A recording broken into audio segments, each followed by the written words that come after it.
Hey everyone, what is going on? Elvis here. Welcome to another week of destruction. Here's this week's gaming news. Now, first of all, it's been a pretty quiet week, so I'm going to do my best to entertain you guys.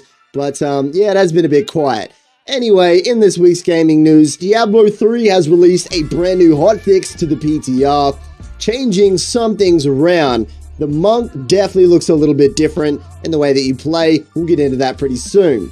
Now, I wanted to share some hacks on Rocket League with you guys that honestly made me laugh. So, just the ridiculous nature of the way these hacks work, we'll get into that pretty soon too.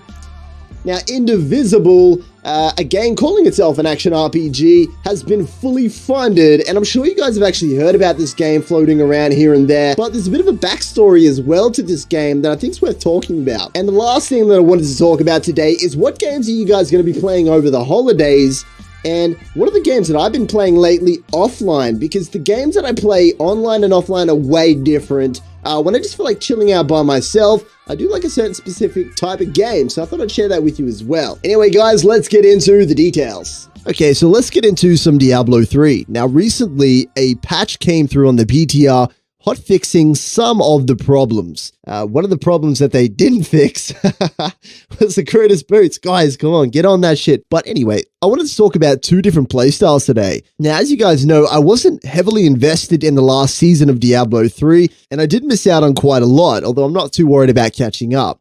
One of the builds that I did miss out on was the static charge build, which basically dominated the monk playstyle. Now, when I did some testing on this particular build, I found that I really didn't enjoy the playstyle, although I could see why it was so good. Now, they have completely nerfed it to the ground. It's no good anymore.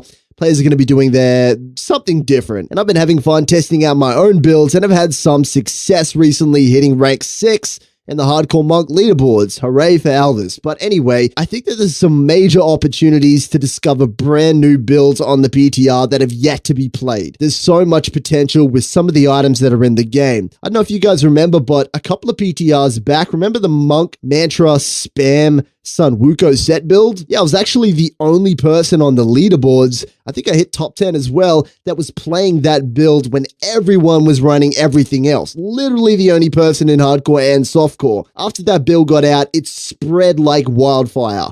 I'm bringing this up because I believe that there's going to be another build like this around right now that I'm going to be exploring and trying to find. I really do like the Mystic Ally build, but there's lots of fun that is still left to be had on the monk, on the PTR, and I'm looking forward to exploring it. Now for the barbarian, is it just me or has the charge build been the lamest bar build ever? Like, come on guys, it sucks. It's boring. The playstyle, it doesn't even feel like a barbarian. It feels like a monk playstyle. Anyway, I hope Blizzard stop pushing the leap barb in the direction of a support character and back into a DPS character. Okay, let's talk about Rocket League. Now, these guys have done an amazing job to not let hacks come into Rocket League. And I know a lot of you guys probably think that there's hacks in there with like aimbots when you play against some players that make those bullshit shots. But trust me, some people just play that good. They're obviously masters that have hidden their ranking. But there are some legitimate hacks in the game that I did want to share, which really which made me laugh. It's like they've been touched by the hand of God,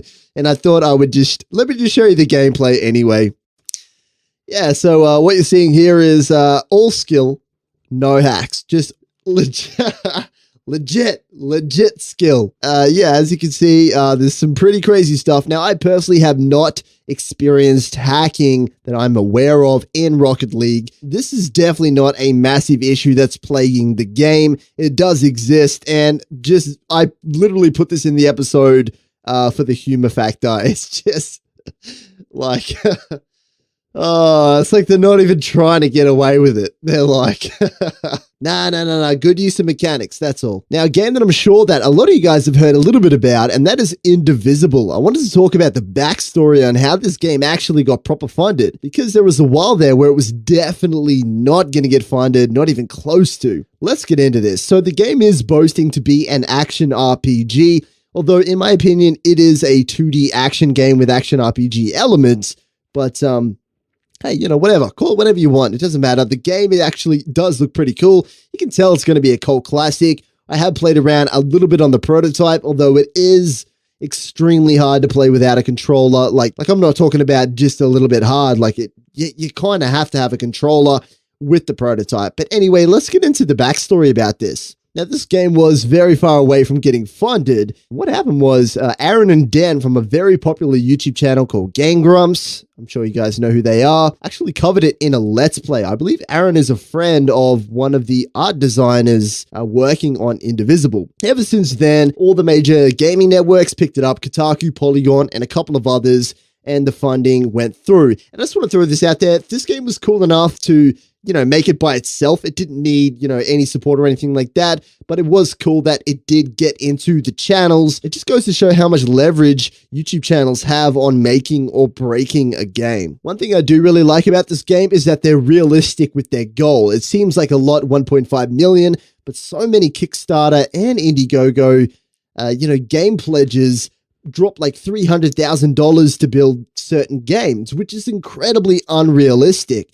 Considering if you pay a developer $50,000 and you have 10 developers on your team, $300,000 seems to be stretching a little bit short, just a little bit short. But these guys went all out and were realistic, and congratulations, they have been funded. I can't wait to check this game out. It's going to be a whole new experience for me anyway, to play a 2D action hack and slash game. It looks really cool. The art style is crazy as well. So anyway, that's enough about Indivisible. Now, I wanted to ask you guys if you have a gaming pattern that's similar to myself. And I wanted to mention this because I have two different types of games that I play, and I call them offline and online, even though, some are online anyway. And these are the type of games that where, if you play a game, to some extent, you're always usually going to have someone that you play with, and that's really good. But, sometimes it's really fun to just play a game by yourself. So I wanted to ask you guys, what game are you going to be playing over the Christmas holidays? I recently reinstalled The Witcher 3. I won't be making videos on it. It's pretty tough to make content around The Witcher 3, but I have been having lots of fun on it. And it's probably going to be the game I'll be playing over the holidays as well. Do you have something like that? But I'm curious to hear if you guys have the same kind of gameplay patterns that I do as well. Do you have an online and offline thingo going on? Let me know. Anyway, guys, we made it for another week of destruction. This shit is going strong still. It's been a while, eh? It's been a lot of episodes. I'm still enjoying it too. So thanks for the feedback, by the way. I was surprised at how nice everyone was. And thank you for everyone who put in comments about just generally being nice and being motivating as well. Thanks, guys. We made it. Catch you next time.